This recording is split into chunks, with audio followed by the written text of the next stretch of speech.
प्यारे परीक्षार्थियों, आप सभी का स्वागत है टीचिंग परीक्षा की आज की इस वीडियो में। आज हम बोर्स एटॉमिक मॉडल के बारे में पढ़ने वाले हैं। इसके पहले दो वीडियो में हमने जे थॉमसन के बारे में पढ़ा था, जिन्होंने इलेक्ट्रॉन की खोज की। उसके बाद वाले वीडियो में हमने रदरफोर्ड के अल्फा पार्टिकल एक्सपेरिमेंट के बारे में पढ़ा, जिन्होंने न्यूक्लियस और प्रोटॉन के बारे में बताया। अब मैंने आपसे क्वेश्चन पूछा था कि रदरफोर्ड की जो ड्रॉबैक्स थी, रदरफोर्ड की जो कमियां थी, उनको दूर करने के लिए कौन से साइंटिस्ट ने काम किया है? बोर्स ने काम किया है।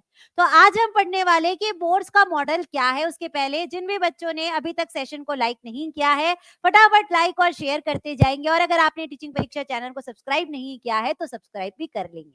चलिए स्टार्ट करते हैं बोर्स मॉडल के बारे में। तो बात है 1913 की।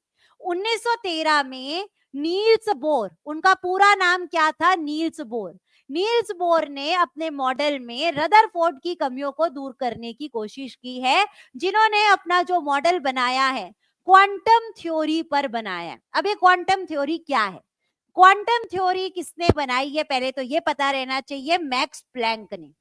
ठीक है, फिर से मैं आपको बताऊंगी कि बोर्स मॉडल क्या है। पहले हम पढ़ लेते हैं कि क्वांटम थ्योरी क्या है। क्वांटम थ्योरी किसने बनाई है? मैक्स प्लैंक ने बनाई है 1901 में। 1901 में, जिसके लिए उन्हें नोबेल प्राइज भी दिया गया। अब ये क्वांटम थ्योरी क्या है? क्वांटम थ्योरी में मैक्स प्लैंक ने बताया कि वहां पर छोटे छोटे पैकेट्स रहते हैं। छोटे छोटे पैकेट्स मतलब क्या हो गया? छोटे छोटे बंडल्स मतलब क्या हो गया? उसे कहा जाता है क्वांटम।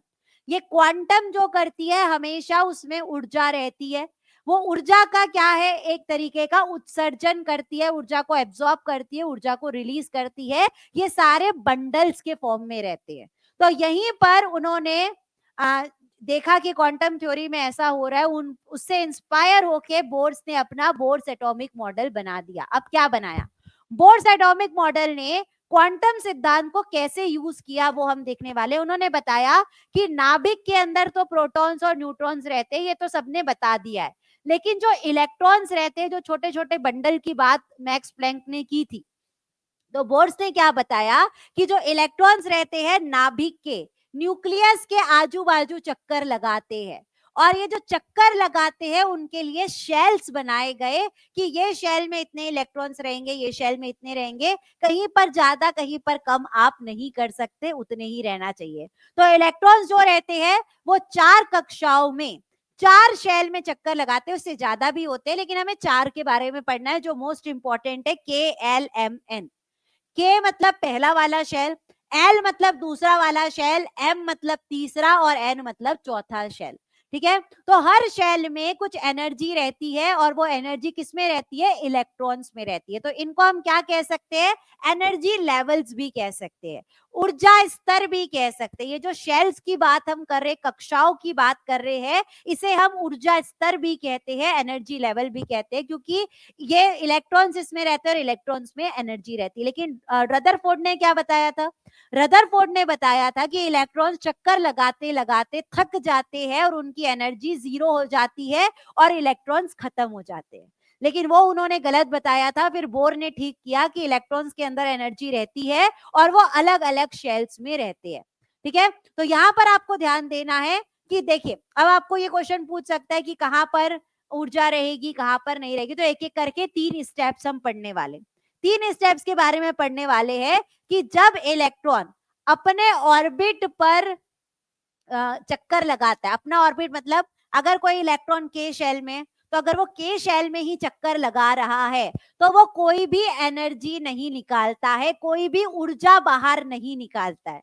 इसका मतलब उसकी एनर्जी में कोई भी चेंज नहीं आएगा। सबसे इंपॉर्टेंट क्वेश्चन आपको ऐसा केस एग्जाम में दे देगा और आपको पूछेगा कि ये किसने बताया है? बोर्स ने बताया है। क्या बताया है बोर्स ने? कि अगर कोई इलेक्ट्रॉन अपने ही शेल पर चक्कर लगा रहा है, कोई अगर के शेल वाला इलेक्ट्रॉन है तो के में ही लगा रहा है, तो उसके अंदर जो एनर्जी रहेगी वो कांस्टेंट रहेगी, उसमें कोई चेंज नहीं आएगा। लेकिन अगर कोई इलेक्ट्रॉन दूर जाता है, किससे दूर जाता है? नाभिक से दूर जाता है। अगर कोई इलेक्ट्रॉन नाभिक से दूर जाता है, इसका मतलब लोअर ऑर्बिट से हायर ऑर्बिट में जाता है। यानी कि वो क्या कर रहा है? निम्न कक्षा से उच्च कक्षा में जाता है। तो क्या करता है, ऊर्जा को अपने अंदर लेता है, उसकी ऊर्जा बढ़ जाती है, उसकी एनर्जी बढ़ जाती है। ध्यान से सुनिए, जब भी इलेक्ट्रॉन नाभिक से दूर जाता है, जब भी इलेक्ट्रॉन न्यूक्लियस से दूर जाता है तो उसकी एनर्जी बढ़ जाती है, और जब भी इलेक्ट्रॉन न्यूक्लियस के पास आता है, ऐसा कब होगा वो भी मैं आपको समझाऊंगी, नहीं तो आप कंफ्यूज हो जाओगे। जब भी इलेक्ट्रॉन न्यूक्लियस के पास आता है, नाभिक के पास आता है, तब उसकी ऊर्जा कम हो जाती है, एनर्जी कम हो जाती है। चलिए अब एक बात करते हैं सोडियम की। सोडियम का एटॉमिक नंबर कितना होता है? 11 होता है। परमाणु संख्या कितनी होती है सोडियम की? 11 होती है। तो अगर मैं इसको के शेल में, एल शेल में, एम शेल में बांटू तो कैसे बांटोगे? ठीक है, चलिए शेल बनाते हैं। ये है हमारा नाभिक, ये क्या है? नाभिक। नाभिक के आजू बाजू क्या रहता है? के शेल रहता है। नाभिक के आजू बाजू क्या रहता है? के शेल रहता है। उसमें कितने इलेक्ट्रॉन रह सकते हैं? अभी मैं आपको आगे बताने वाली हूँ। 2 इलेक्ट्रॉन रह सकते हैं। कितने इलेक्ट्रॉन रहते हैं? 2 इलेक्ट्रॉन रहते हैं। तो 11 में से 2 इलेक्ट्रॉन किसको दे दिया? उसने के शेल को दे दिया। इसके बाद में कौन सा शेल रहता है? एल शेल रहता है। एल शेल में कितने इलेक्ट्रॉन रह सकते हैं? 8 इलेक्ट्रॉन रह सकते हैं। तो इसने इसको 8 इलेक्ट्रॉन दे दिए। ठीक है, तो 11 में से 2 इसको दे दिया, 8 इसको दे दिया, तो 10 हो गए। और उसके बाद आता है एम शेल। कौन सा आता है? M shell. इसके पास क्या बचेगा? 1 इलेक्ट्रॉन बचेगा। तो जो ये 1 इलेक्ट्रॉन बच रहा है वो किसी को दे देगा। 1 इलेक्ट्रॉन जो बच रहा है अपनी वैलेंसी के कारण, ये एक किसी को दे देगा, यानी कि इलेक्ट्रॉन जो है वो क्या हो रहा है? दूर जा रहा है। इलेक्ट्रॉन जब दूर जाता है तो एनर्जी कम होती है कि ज्यादा होती है? मैंने अभी आपको बताया। तो इस तरीके से इलेक्ट्रॉन पास आता है और दूर जाता है, ऐसे आपको याद रखना है। तो मैंने क्या कहा कि जब इलेक्ट्रॉन अपने ही शेल में चक्कर लगाएगा तब उसमें कोई भी चेंज नहीं आएगा। जब इलेक्ट्रॉन नाभिक से दूर जाता है तो एनर्जी बढ़ जाती है, जब इलेक्ट्रॉन नाभिक के पास आता है तो एनर्जी कम हो जाती है। ठीक है, चलिए अब मैं आपको बताती हूँ कि मैंने के में 2 कहा, एल में 8 कहा। तो ऐसे क्यों कहा? क्योंकि बोर ने हमें एक फॉर्मूला दिया है 2n²। बोर ने हमें एक फॉर्मूला दिया है 2n²। इसके ऊपर एग्जाम में क्वेश्चन आते हैं। 2n² का इस्तेमाल कैसे करना है? के शेल जो है हमारा पहला शेल है, तो n की जगह पर आपको क्या रखना है? 1 रखना है। जब आप 1 रखेंगे n की जगह पर, ये वाले फॉर्मूले पर, तो कितना आएगा? 2 आएगा। यानी कि के शेल में कितने इलेक्ट्रॉन रह सकते हैं? 2 इलेक्ट्रॉन। एल शेल हमारी दूसरी कक्षा है, यानी कि एन की जगह पर क्या रखना पड़ेगा? 2 रखना पड़ेगा। तो आप जब इसे सॉल्व करोगे तो कितना आएगा? 8 आएगा।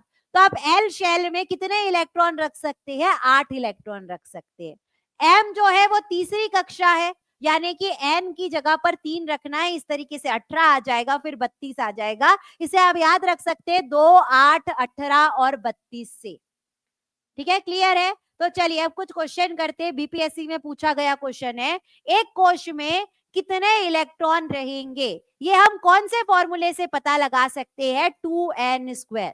किससे पता लगा सकते हैं? 2n² से पता लगा सकते हैं। ठीक है, चलिए एक परमाणु की संरचनात्मक स्थिरता को किसके द्वारा समझाया गया? स्ट्रक्चर स्टेबिलिटी को किसके द्वारा बताया गया? तो स्टेबिलिटी रदरफोर्ड ने नहीं देखी थी, जे थॉमसन ने नहीं देखी थी, जेम्स चैडविक तो बाद में आए हैं। जेम्स चैडविक ने न्यूट्रॉन की खोज की है। नील्स बोर ने स्टेबिलिटी के बारे पर ध्यान दिया है। बीपीएससी में क्वेश्चन पूछा गया है। ठीक है, चलिए के शेल में कितने इलेक्ट्रॉन्स रह सकते हैं? Maximum number of electrons in के शेल। तो मैंने अभी आपको याद कराया 2, 8, 18 और 32, के, एल, एम और एन। तो के शेल में कितने इलेक्ट्रॉन है? 2 इलेक्ट्रॉन। आंसर हमारा क्या हो जाएगा? 2 हो जाएगा। और ये हमने किससे बताया है? 2n² से बताया है। ठीक है, ये वाला क्वेश्चन आप सभी के लिए होमवर्क क्वेश्चन है कि चौथे लेवल पर कितने इलेक्ट्रॉन्स रह सकते हैं? इसका आंसर आप सभी को मुझे कमेंट में करके बता देना। अगर आपका कॉन्सेप्ट क्लियर हुआ होगा, अगर आपको कोई डाउट भी होगा, आप कमेंट बॉक्स में लिख सकते हैं। और फटाफट इस वीडियो को लाइक करना है, ज्यादा से ज्यादा शेयर करते जाना है जिन भी बच्चों को बोर्स मॉडल में कंफ्यूजन रहता है। अब मैं आगे आने वाले लेक्चर में एटॉमिक नंबर कैसे निकालते हैं वो मैं आपको पढ़ाने वाली हूँ। तो ये जो हमारी साइंस बुलेटिन चल रही है, साइंस बुलेटिन में हमने सबसे पहले जे थॉमसन देखा था, फिर दूसरे नंबर पर रदरफोर्ड देखा, तीसरा नंबर हमारा आ गया है बोर्स मॉडल। चौथा मैं आपको एटॉमिक नंबर्स के बारे में बताने वाली हूँ, तो ऐसे ही आपको सारे वीडियोस देखते जाना है, सारे वीडियोस को लाइक और शेयर करते जाना है। और अगर आपने टीचिंग परीक्षा चैनल को सब्सक्राइब नहीं किया है तो फटाफट सब्सक्राइब करके रख लेंगे, ताकि ऐसी कोई वीडियो आपकी आती है तो आपको फटाफट से उसका नोटिफिकेशन मिल जाए। ठीक है, तो चलिए अब हम नेक्स्ट वीडियो में मिलेंगे एटॉमिक नंबर कैसे निकालते हैं उसके साथ। तब तक के लिए आप सभी को thank you, bye, take care and all the best.